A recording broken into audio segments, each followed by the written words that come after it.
வணக்கம் நண்பர்களே.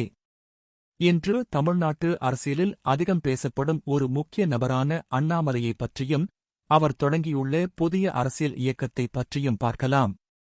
கரூர் மாவட்டத்தைச் சேர்ந்த அண்ணாமலை முதலில் ஒரு ஐபிஎஸ் அதிகாரியாக தனது பணியைத் தொடங்கினார்.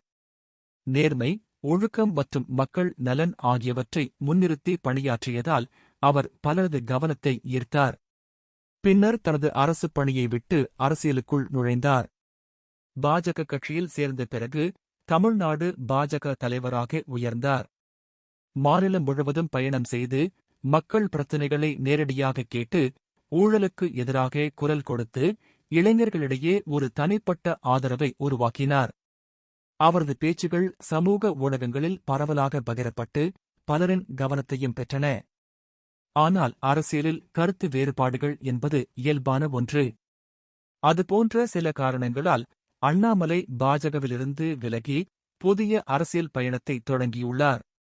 இந்த புதிய இயக்கத்தின் மூலம் தமிழ்நாட்டிற்கு மாற்று அரசியலை வழங்க வேண்டும் என்பதே அவரது முக்கிய நோக்கமாக கூறப்படுகிறது.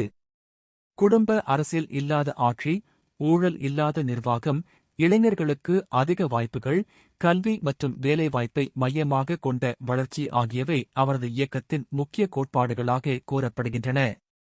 அண்ணாமலையின் ஆதரவாளர்கள் அவர் தமிழ்நாட்டில் புதிய அரசியல் மாற்றத்தை கொண்டு வரக்கூடிய தலைவர் என்று நம்புகின்றனர்.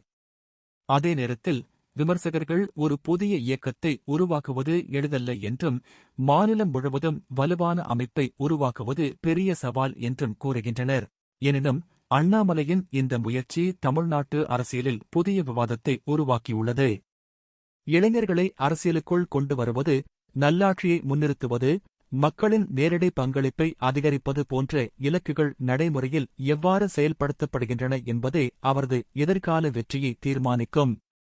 ஒரு காவல்துறை அதிகாரியாக தொடங்கிய அவரது பயணம் ஒரு அரசியல் தலைவராக வளர்ந்து தற்போது தனித்த அரசியல் இயக்கத்தை உருவாக்கும் நிலைக்கு வந்துள்ளது.